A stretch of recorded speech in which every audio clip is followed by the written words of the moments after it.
Hi, I'm Jami Shapiro, and welcome to Grandma Has ADHD.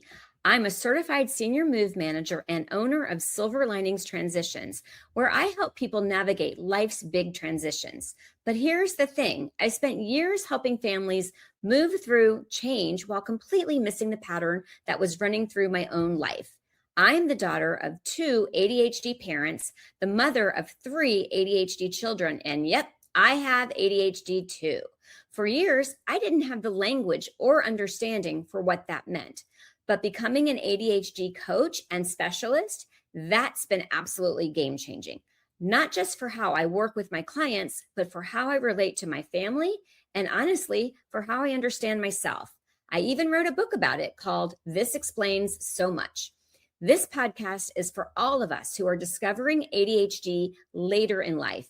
Each week, I bring you conversations with industry experts and people sharing their own ADHD journeys, real stories, real strategies, and often a little too much information. If you're loving what you're hearing, please share this podcast, leave us a review, and find me at jamishapiro.me. That's JAMISHAPIRO.me. Whether you're over 50 and just getting diagnosed, or you're recognizing patterns you've lived with your whole life, this is your space to navigate ADHD with others who get it. So grab your coffee and get comfortable and let's dive in. Hey, here's a quick heads up before we dive in. You may hear me mention the Sparkler Society in this episode. Talking about it, it's happening right now. And here's the truth. My ADHD brain got so excited about this community that I may have jumped a little bit enthusiastically, a lot enthusiastically, before everything was actually ready. Classic ADHD move, right? We know what that's like. So here's what's actually happening. We've hit pause to make sure the Sparkler Society launches the right way, because this is going to change lives, and I want it to be everything you deserve from day one. We're officially launching in July of 2026, and here's what you can look forward to. Live group sessions every week, including support around decluttering and downsizing, body doubling, and ADHD group coaching. We are also addressing some of the big challenges of ADHD, worrying, overspending, and starting crafts only to lose steam. Membership in the Sparkler Society is going to save you from paying the ADHD tax. We're talking real dollars back in your pocket. And most importantly, we are building a community of women who want to get their shit together. Here's the exciting part. We're starting a wait list right now at jamishapiro.me. That's JAMISHAPIRO.me. And the VIPs who join early will get free access to shape the community before we officially launch in July. You'll help us build this thing together. So if you hear me talking about the Sparkler Society, it's happening tomorrow, just know it's coming in July, and it's going to be worth the wait. Let's get to today's episode. Welcome to a very special edition of Grandma Has ADHD. This is going to be a little bit different. So National Organizing Month is coming up, or National Organizing Week or Day, I don't know, but it's coming. And because the work that I do with ADHD and organizing has such an intersection, I thought it would be a disappointment not to share more about my expertise. But I don't like to do it by myself. I don't like to do anything by myself. And so I invited my friend Lynn, which if you've heard the podcast before, you know she's my partner in crime on the Sparkler Society and one of my best friends for 35 years, Lynn, not 20, like you said in another podcast. And she's going to turn the tables and interview me for this podcast. So I'm going to hand it all over to you now. Okay, just a dry introduction. Well, as you know, I admire all the organizing and all the experience that you have. So this cross intersection is really good, but it's also really informative to me, especially sort of representing those late diagnosed or self-diagnosed ADHDers, doers. ADHD, ooh, doers. Yeah. ADHD doers.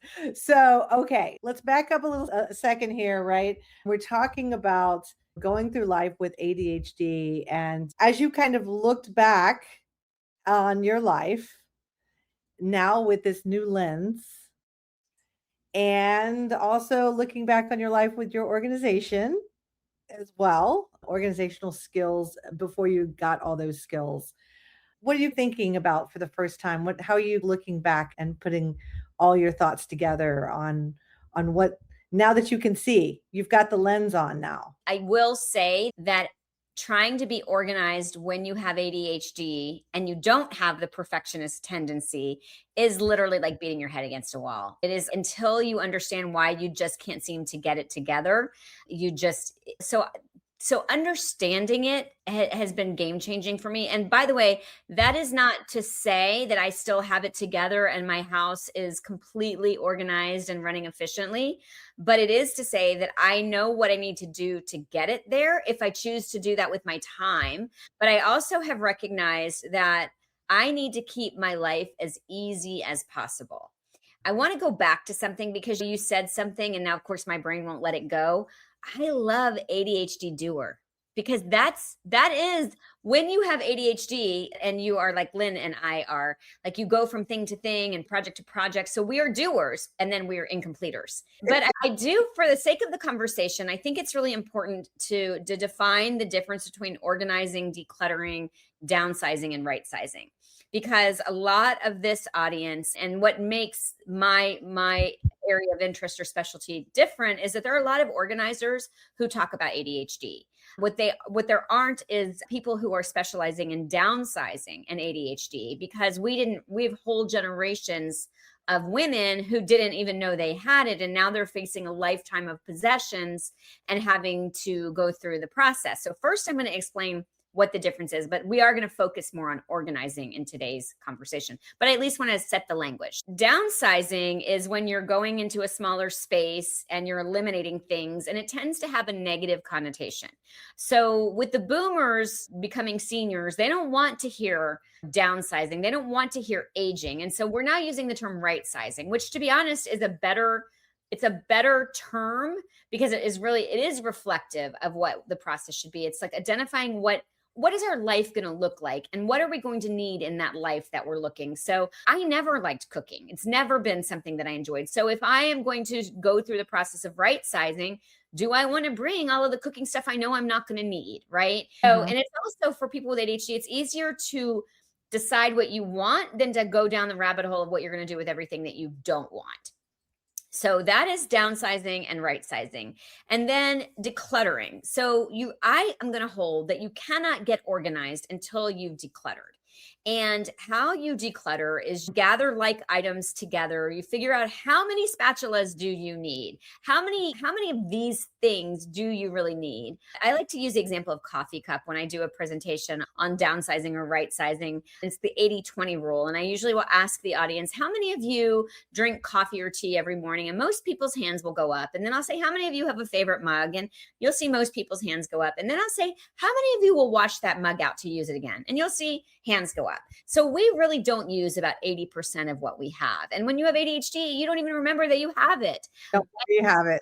Right. So you want to declutter. You want to get rid of the obvious trash, the low emotional items, the things that are going to be easier to let go of. And then we step into organizing. Because I think that one of the things that we heard at conference, and it was really well articulated, although I will say that it was in my original book, is that we need boundaries. When you have ADHD, too much uncertainty is crazy. So one of the things that I talk about in my book is called the dining room table test. So you clear off your dining room table and you only put the things on your dining room table that you love, that you would grab in a fire. So I just decided what was important to me versus going through my whole home and trying to figure out what I was going to do with everything. So that's a container. Dana K. White, she is a famous organizer, and she talks about, she has a bin that she keeps, and that only what can fit in that bin is what she's going to keep. So again, that's giving her a boundary, helping to make choices. And then she says house is a boundary. If you're Sanford and Sons and extending outside of the house, you're breaking the rule. That's right. I did like that analogy of the container limitation, because the other thing that ADHD doers, in my mind, do really well is, if you give us constraints, we can creatively think in a way. If we don't have constraints, we are overwhelmed, right? It's possible that we are overwhelmed and that we can't get through moving on that. So again, before you knew you had ADHD and you're looking back, what kind of, as you're looking back, and if you could talk to that Jami and tap her on the shoulder, what would you say as the kids are in the house? I think about Jami with children who did not know she had ADHD. So it's funny because I didn't answer your question. So I see that you took me back there. Thank you. I think back to my childhood, actually, to begin with, because when I lived with my mom, the only thing that I really ever got in trouble with was not being able to keep my room clean. And I couldn't do it. And I can't tell you how many battles we went to, how much therapy we went to. And she tried everything, grounding me. Okay, I'm just going to close your door and I'm not going to see it. And so that was my childhood. And I would say in college, I was better about the community areas because I didn't want my roommates to not like me, but my room would still look pretty bad. And then honestly, when I was on my own, living in my first apartment, I actually felt like I had it together. But if you think about it, I had all of this space for myself. And so it was a lot easier to have a place for everything. And I was dating and I was always ashamed of my clutter. And so being able to have somebody come into my house and see and always have so that was the time in my life I think I was the most proud of having it together. But I did not have 3 children and I didn't have a whole lot that I had to take care of. And then fast forward, and I remember you mentioned this and then I saw it in a home video. Laundry used to be, I would, if I remembered to take it out of the washing machine and then put it into the dryer, that was a miracle in and of itself. And then it would usually go from the dryer to the couch. And then I guess apparently, and now I'm remembering this, the laundry would just be on the couch. And if I could plop a baby next to it and get to it, if that was my priority at the time, then I might get to it. But I was the person that was always hiring the organizer, thinking this is going to be the time. This is going to be the time I keep it together.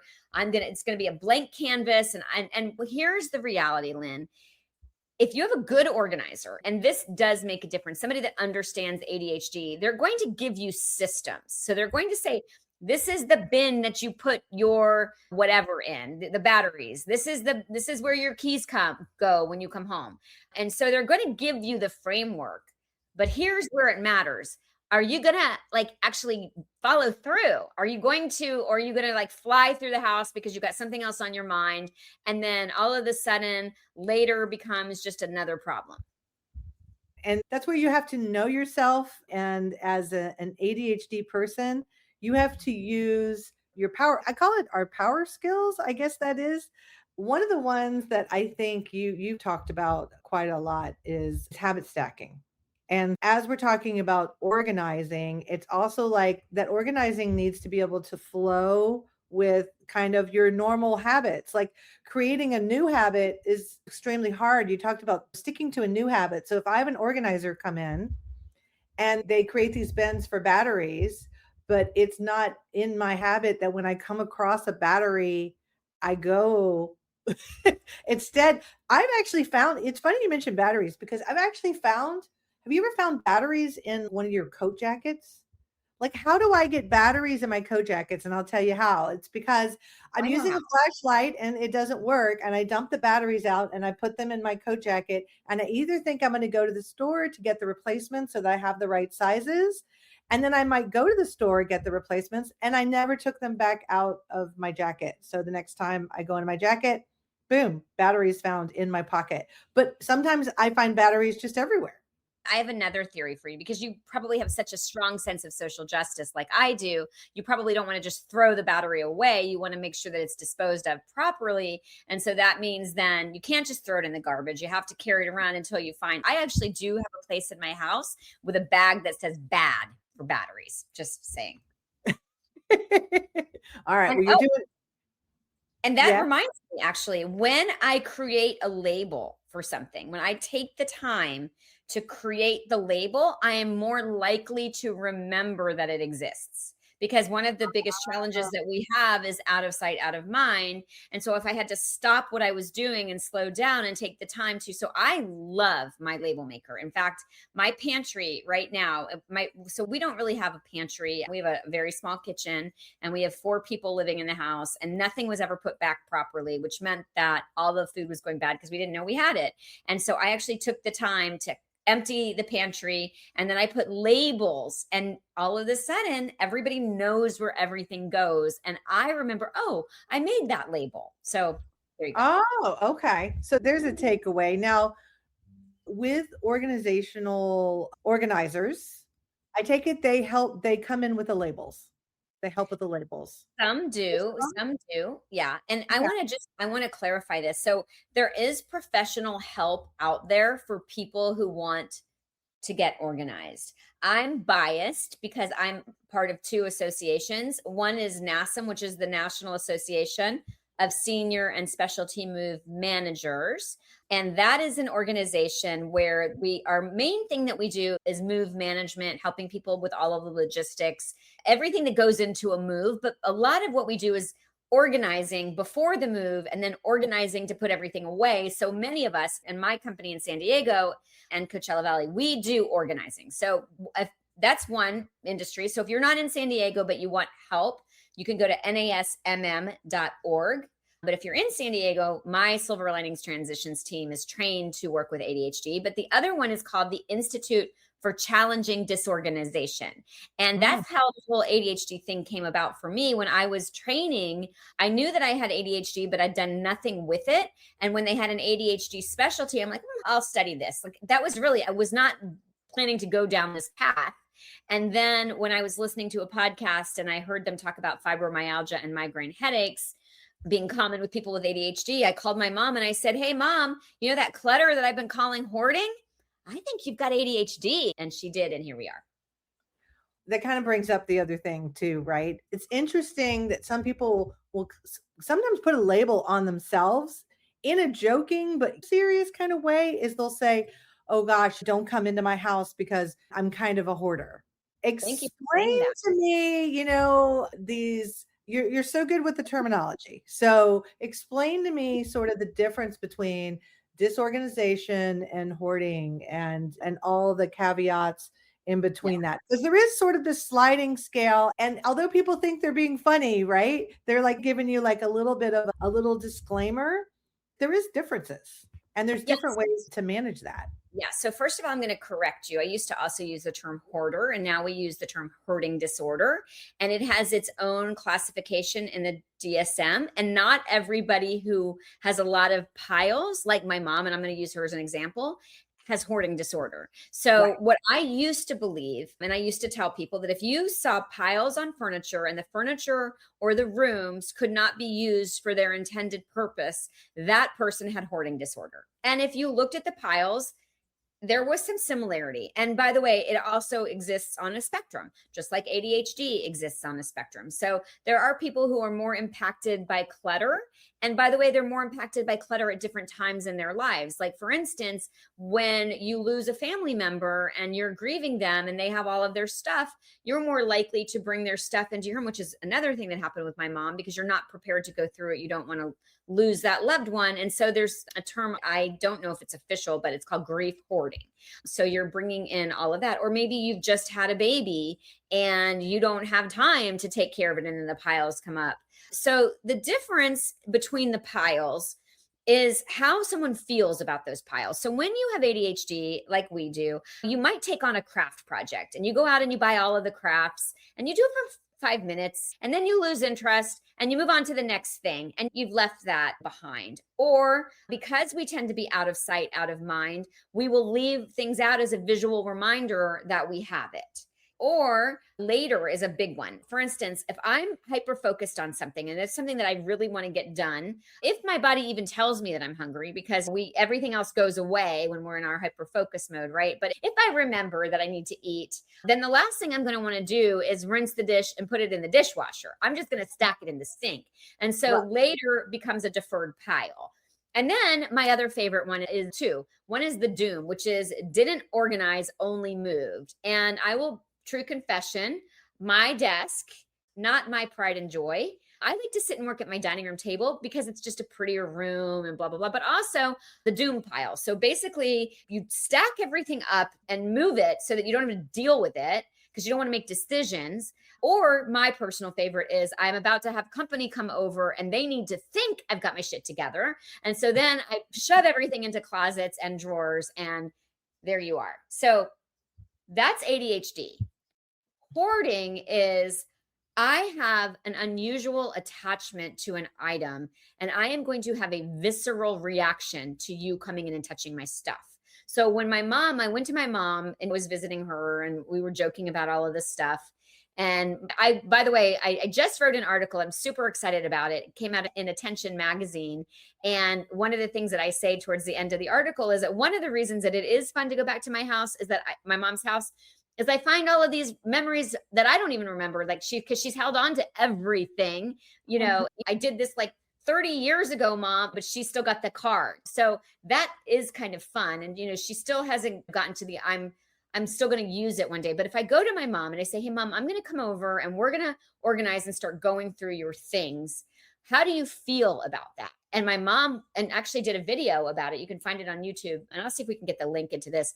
She says thrilled, because she's overwhelmed and she doesn't know where to begin. Now, if you go to somebody who truly has hoarding disorder and you say, I'm going to come over and touch your stuff, they're going to get physically sick. So they are going to have a much more challenging time with the discard. And one of the things that I say is, there are ways to work with people with hoarding disorder. You'd have to start in a cold environment. It's very similar to the way that you would work with someone who has OCD. And I know about OCD and I think that I'm not a doctor, but I think that there tends to be more of a link between hoarding disorder and OCD. And I have a child with OCD. And a good example that I like to use is that when she was, and by the way, anxiety spirals at different times. So if things are going really well, you probably aren't going to have all of those really bad hoarding OCD tendencies. And when you're feeling out of control, you're going to want to control something. So she was about to start her last semester of her senior year of college, and she was spiraling. She was just really upset about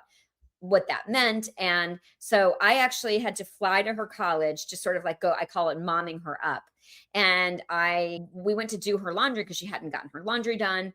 And we're in the laundromat and she says to me, you have to make sure my socks match, because if my socks don't match, something bad will happen to the family. Do you understand? Like, she is an unusual attachment. So you can see where someone who has, again, she has OCD. She's the only one of my 3 children that's been diagnosed, where she makes a relationship with a thing. So if you have a relationship with a thing, then you've got a relationship with a lot of things. If you have hoarding disorder, there's a reason that you're holding on to it. And so the way that my daughter's OCD was treated is called exposure therapy. I like to use this example because my mom actually has a huge phobia of lizards, and living in Florida, I bet lizards are everywhere. She would avoid being outside. So exposure therapy was, she goes into the therapist's office and they just talk about lizards. That's all they do. They just talk about them. And the next time she has to look at a picture of a lizard, and she's still feeling all of those feelings. And then the next time she has to put her hand on the picture of the lizard. So it's exposure. She's getting exposed to it. That's the best way to work with people with OCD, is they need, like, from what I've been told, like a 12 to 18 month runway with therapy, and slowly going through the process, starting with the obvious trash and the low hanging fruit and the things that don't have the emotional attachment, and building up a tolerance. But my daughter said it's very, very uncomfortable to do exposure therapy. It's not like, it's not like easy therapy. Yeah. Oh no, I imagine that it's building that muscle, which is never easy. That's why I've always wanted to be that super duper organized mom, wife, and I never gave myself an A+. I've always been borderlining on just about to fail again. Okay, like just about to fail again. Every time that I thought that I was about to get out of the C area and give myself a B+, I would squirrel, and my systems would collapse upon themselves. And I never understood really why. And I was like, is it the calendar? Is it the paper? What is bringing me down? And I never thought ever that it was in here. in your brain. I always thought that it was the systems that I was choosing, and I wasn't thinking about the way that I'm wired. And so now, as you're bringing it to my attention, that we have to start thinking about the way that we're wired and then apply that to organizational strategies, like organizational strategies that sort of work for the way we're wired. So, can you give me one of those off the top of your head? Like just one that's just so like is so perfect for the ADHD wired brain. Yes. So keeping in mind that when you have ADHD, we have an interest driven brain, which means that we are going to anything that interests us, no problem. But if we are not interested in it, we're going to struggle to start it, to do it, to move away from the thing that interests us. So I find gamifying a task. I like to do time lapses where I have a before and after, and then I set the camera up and I watch myself go and do it. That is a fun one. Or, okay, I'm going to do a streak. I'm going to do 10 minutes a day for the next 7 days. And by the way, we really like rewards. I think that give yourself, I'm going to earn this. So this actually, I wasn't planning to go here, but it's the perfect place to bring it in. In ADHD, there's a term called sparkle eyes. And that is making something boring seem fresh. So an example of that is when I was studying to become a certified senior advisor, it was the first true test that I was taking since discovering that I had ADHD. And so I got the different color highlighters and the different color pens to take notes so that I was sparkleizing the assignment. And the reason that I said that's such a good entry is that I do want to share what I'm really excited about, which is the Sparkler Society that you and I are doing together. And I'm calling it the Let's Get Our Shit Together. And part of it is going to be our mindset and reframing how we feel about ourselves and looking at our lives now that we have this new understanding. But a lot of us, and I want to say this, I have ADHD friends who are perfectionists and they know exactly where everything is. And it's almost like somebody who has an eating disorder. The discipline, it helps them to cope. And so not everybody with ADHD is going to struggle with clutter, and not everybody who has clutter has ADHD. So I want to make sure that I make that distinction, but it is definitely going to be something that we're going to be helping people with. As you were talking about the sparkle eyes, I was like, how fun would it be for me to put on my wedding dress and organize something? Like put just there needs to be a purpose for my wedding dress. And where this creative idea sort of came from is House of Peaches. She had a whole party with all of her girlfriends where they put their wedding dresses on. But if you're dressed up, I think you've also, I think in your book, I think you may have mentioned like a hat. I have so many hats. Yeah, I think a hat that like when I put that hat on, that hat is okay, I'm being fabulous. But I also like the time lapse that you talked about. So now I could be wearing a wedding dress, a hat, and do the time lapse. You could also do a reel. You could also say, hey guys, the thing I hate more than anything is organizing. Watch me do it. And so that is also going to give you the dopamine. Yeah, yeah. So all of these creative ideas, I'd love to see if somebody else would post or respond back to you and give you maybe what they crazy thing that they do. Maybe they When we post this, we'll ask, what's the thing that gets you motivated? What's the craziest thing? And maybe we'll have people send pictures or I don't yeah, know. and I'm happy to join them. I'm happy to do it or take one of their ideas. I want So to see you wait. I want to see you put that wedding dress on and do some organizing. It's a yeah, challenge. yeah. The part that's going to be hard is I have to make sure I have a lot of duct tape so that I can bend over and I'm not losing my dress on a reel. I don't think anybody wants to see that. I don't think anybody wants to see me lose my dress. I think I could put like, I think I can get about halfway up. I don't know, Jamie. I don't Well, know. maybe put on like a bodysuit or like an undershirt or something, and then just wear it however it fits.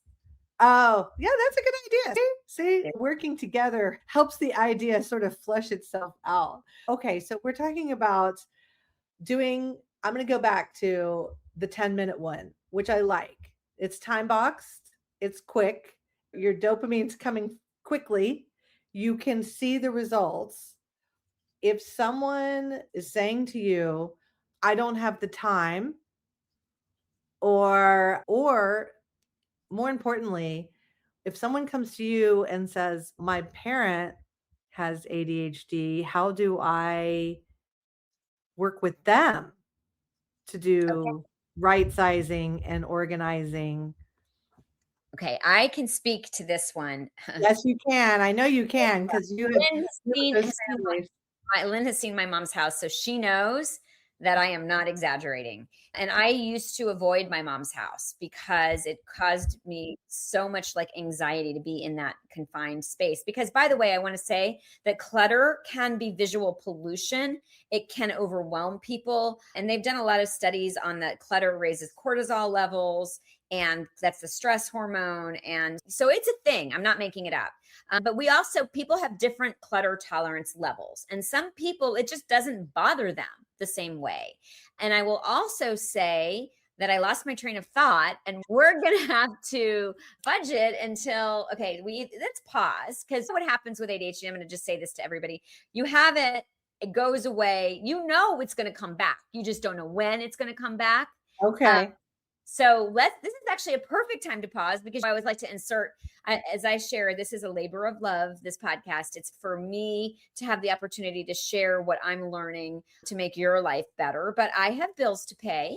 And so I'm going to pause it. I'm going to get some more water too. And I'm going to hope that it comes back to me. So we're going to take a pause.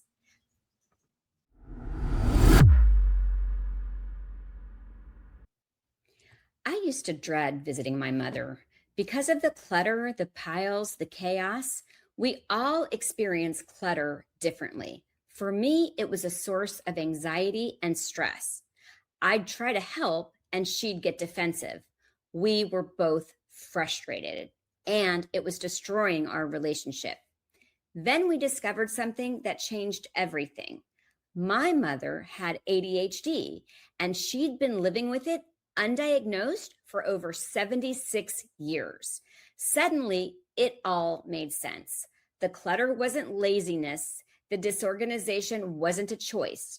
Her brain was wired differently, and no amount of willpower or traditional organizing advice was ever going to work. That discovery became my life's work. It's why I started the Grandma Has ADHD podcast. It's why I became an ADHD coach and specialist. And it's why I am so passionate about helping women like my mother and maybe like you. Because here's what I know. Clutter affects us emotionally and physically. It damages relationships, it creates shame spirals, and the overwhelm of not knowing where to start keeps you frozen. But it's okay to ask for help. In fact, it's brave.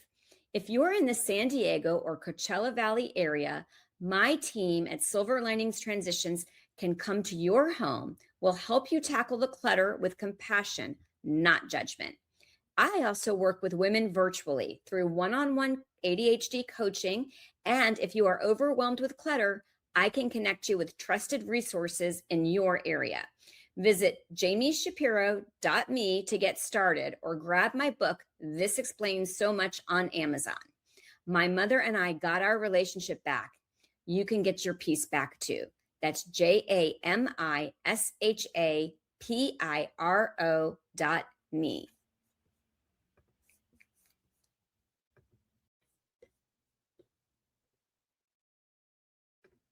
Moving can feel overwhelming, whether you're downsizing, relocating, or helping a loved one transition. There are so many decisions to make, details to handle, and emotions to navigate. At Silver Linings Transitions, we believe every move should be magical, not stressful. We're more than movers. We expertly guide you through the entire process and do our best to alleviate your concerns. From the moment we meet, you'll feel comfortable because we will listen to your needs and wants and work together to create a personalized plan that honors your memories and your cherished belongings while helping you embrace your next chapter. We visit your new space and create a detailed floor plan, ensuring your furniture and treasured belongings will fit safely. We handle the logistics so you don't need to worry about anything, from sorting and packing to coordinating the sale and donation of unwanted items. Our professional team uses efficient, eco-friendly bins and handles every detail with care. We coordinate with our vetted moving partners, oversee the logistics, and ensure nothing is left behind, even packing your refrigerator items.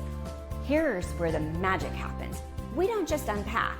We recreate the feeling of home. Using photos from your previous space, we thoughtfully arrange your furniture, hang your pictures, and set up your kitchen and bathroom so everything feels familiar from day one. When you walk into your new space, it's not just moved in, it's home. Your coffee pot is ready, your favorite photos are perfectly placed, your bed is made, and your new chapter begins with comfort and joy instead of chaos. This is how Silver Linings Transitions makes moves magical. We handle the emotional lifting and the logistics so you can focus on what matters most, settling into your new home. Because every move deserves a silver lining.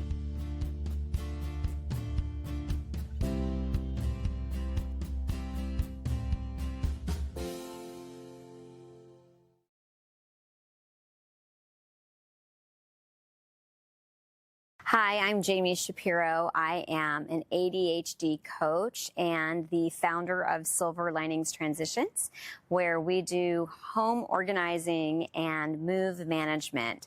And, you know, I did not know that I had ADHD for years. And I remember personally hiring an organizing company to come in and help me because I could just never get it together. And it really wasn't until I understood ADHD and its impact that I realized why.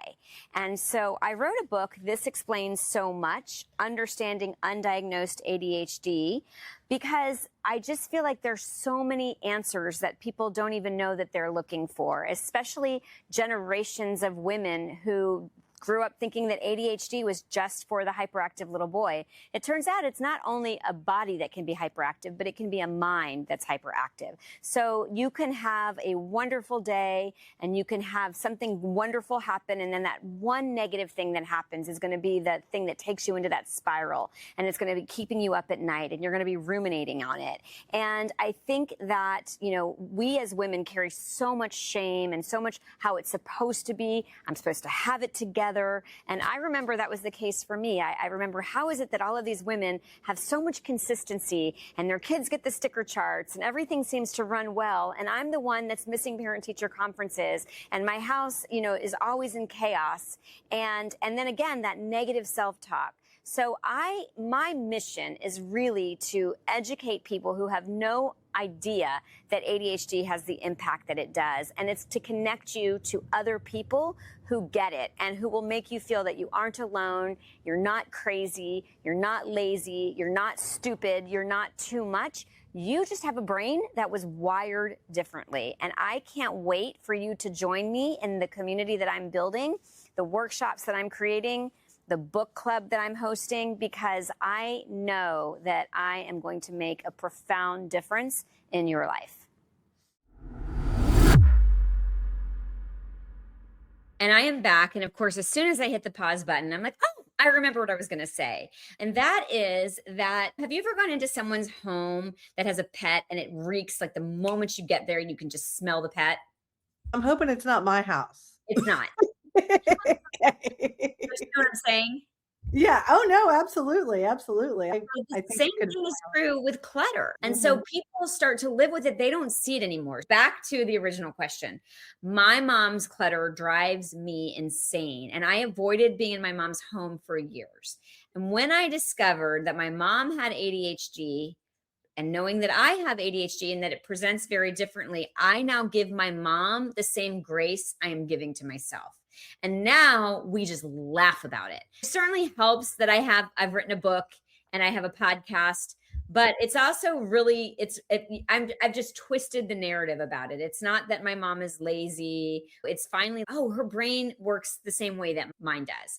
I will say this about being organized, and I've been on I've never had a hoarding issue, but I absolutely have had furniture that couldn't be used for its intended purposes. You've been in my house, you've been seeing some of the couches especially when I had young children.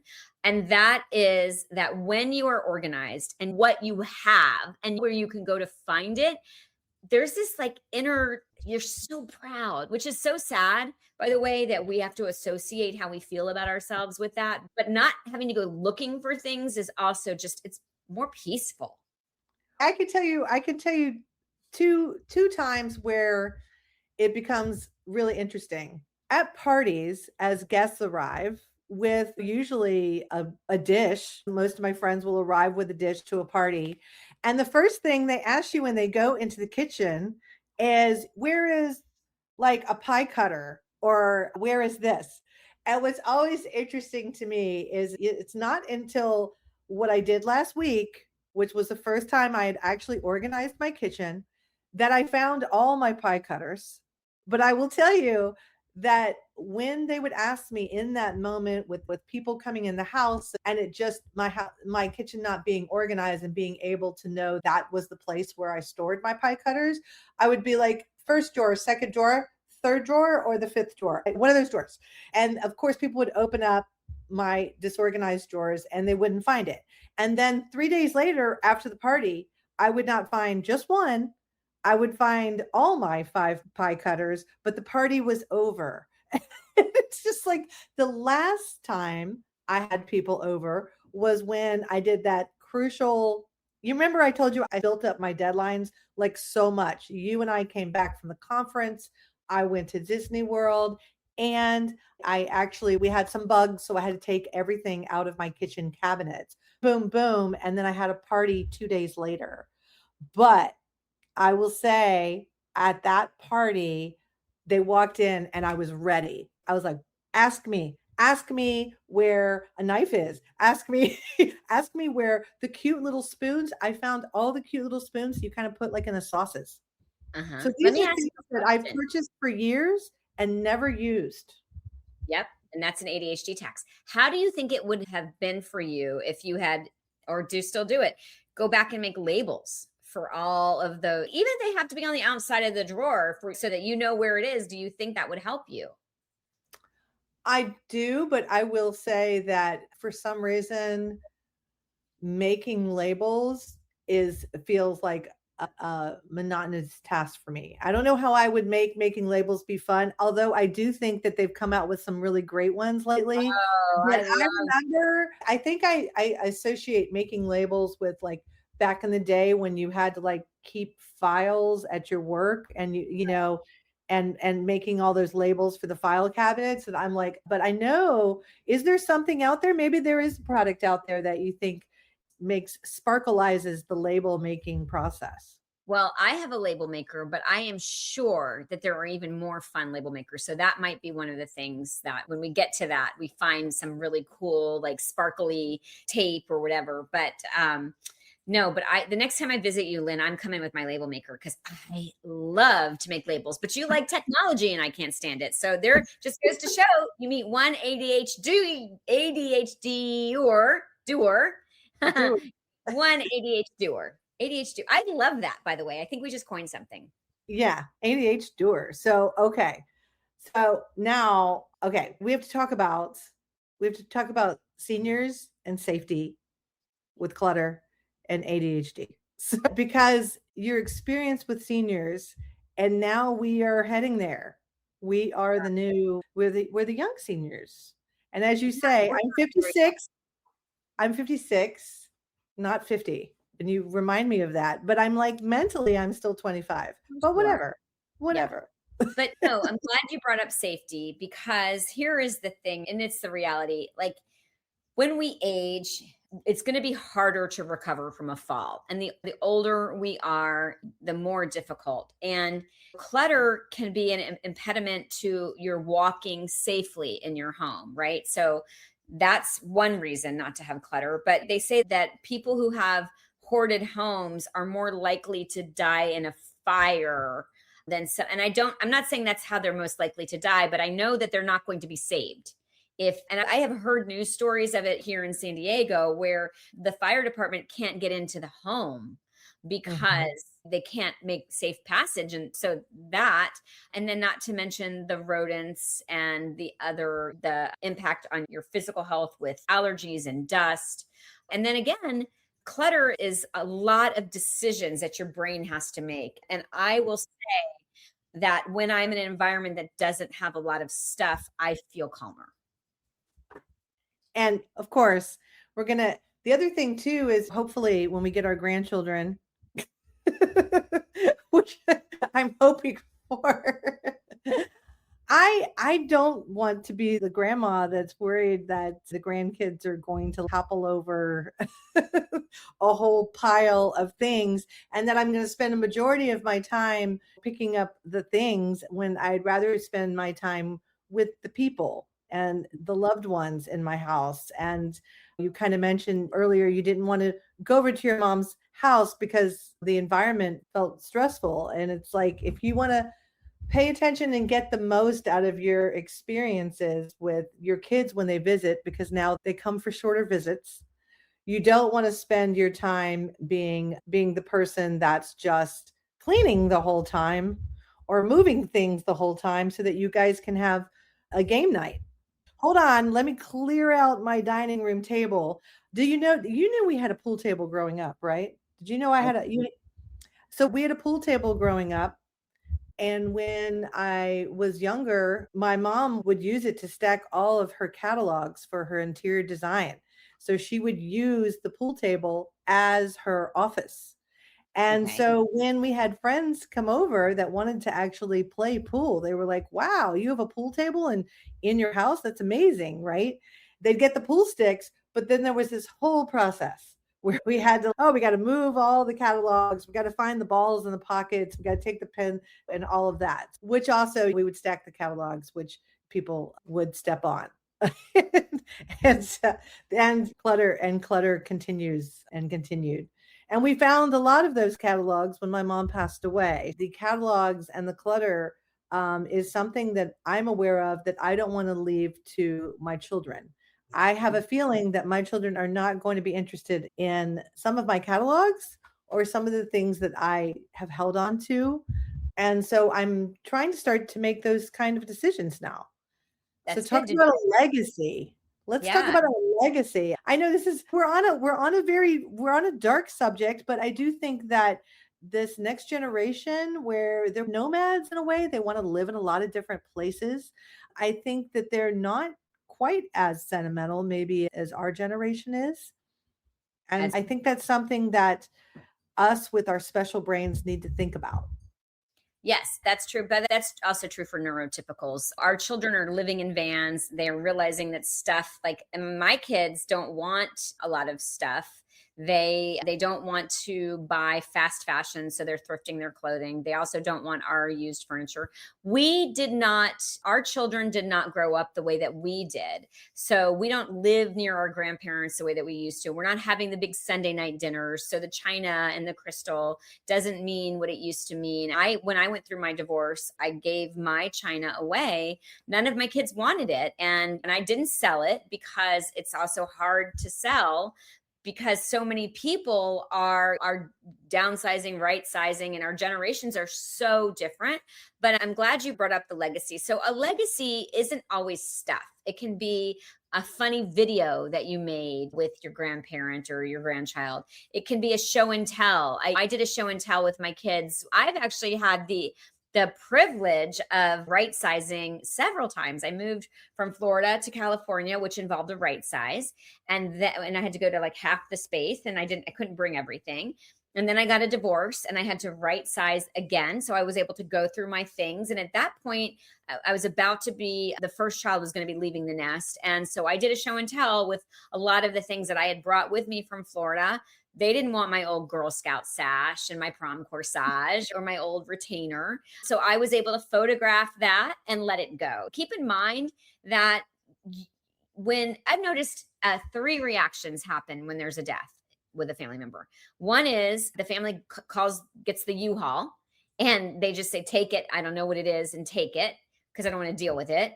One of it is a war, which is what happened with my aunt and my 4 cousins who descended on her belongings and never spoke again. And by the way, these are true stories. Or the other scenario is with my mom, who wasn't prepared to deal with my grandmother's belongings because she didn't want to make those decisions. And she just took everything and it first went into storage. Then when she wasn't going through it in storage, my uncle said, I'm not paying for this anymore. It's coming into your house.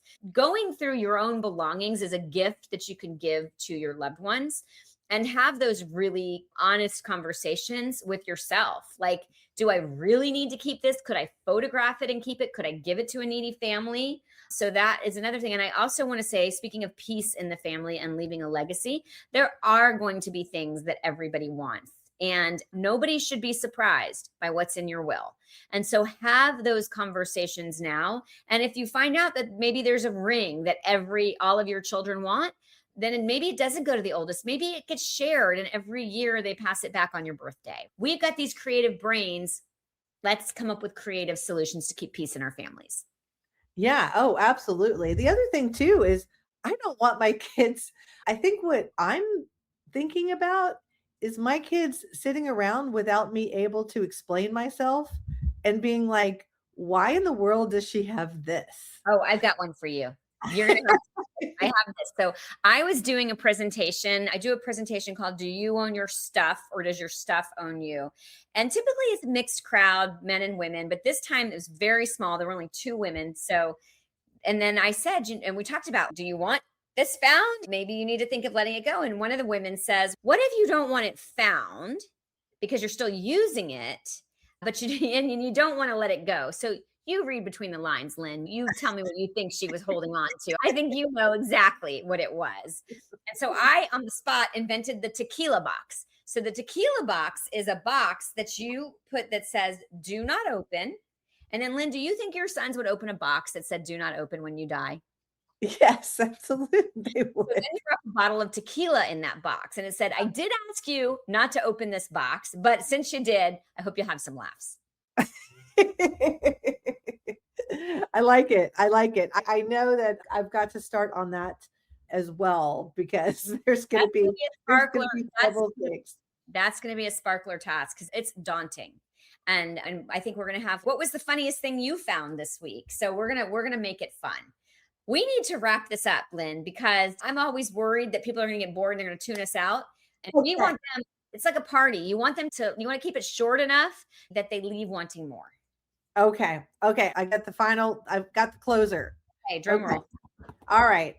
So if you suspect that someone in your family has undiagnosed ADHD, okay, and you were so good at this, where do you start? Where do they start? Where would someone start here? They should start with my book, Lynn. This explains so much.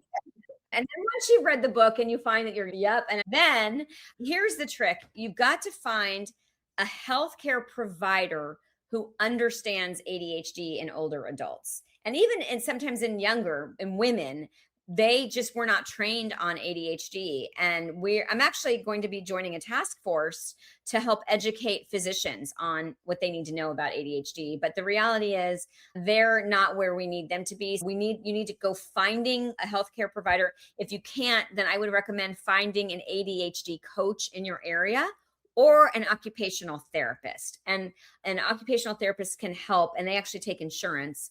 And then the other thing that I would recommend that you do is that I am a big time believer in bringing in an organizer who understands ADHD, because let them set up systems, understanding how you function, because what they may do, like for instance, a bin with a box is one more step. So an open bin is going to be easier for you to use. Finding a professional organizer, a member of the ICD, Institute for Challenging Disorganization, or NASM.org. And of course, San Diego, here we are. Silver Linings Transitions. All right. Okay. So if somebody is late in life diagnosed, I know you've said it before. We always say it. Why does it matter? Why does it matter, Jami? Why should you care? Because you want to make the rest of your life the best of your life. That's right. Thanks so much. Thank you, Lynn. You're awesome. The opinions expressed on Grandma Has ADHD podcast are those of our guests and hosts and are intended for informational and entertainment purposes only. This podcast does not provide medical advice, diagnosis, or treatment. The content discussed in this episode is not a substitute for professional medical advice, diagnosis, or treatment. Always seek the advice of your physician, mental health professional, or other qualified health provider with any questions you may have regarding a medical condition or mental health concern. Never disregard professional medical advice or delay in seeking it because of something you have heard on this podcast. If you think you may have a medical emergency, call your doctor or emergency services immediately. The hosts, guests, and producers of Grandma Has ADHD do not assume any liability for the content of this podcast. Listen at your own discretion.